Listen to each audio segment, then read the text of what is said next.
Rainbow slide na malapit sa Ho Chi Minh City. Sunday na naman, saan tayo pupunta? Tara, samahan niyo kami pumunta sa Mango Beach sa Phan Thiết, Vietnam.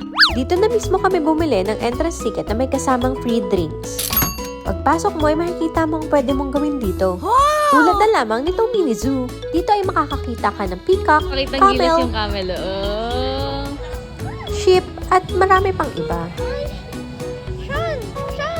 Rabbit, the rabbit.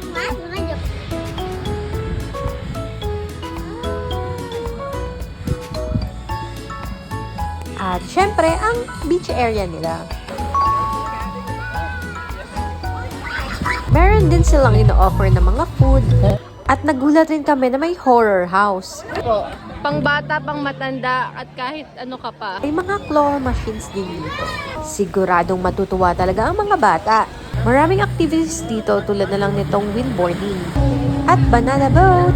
Lastly ay trinay namin ng rainbow slide na 20k per round. Kaso kailangan mo munang mag-hiking para ma-enjoy ito. At sumabak na kami.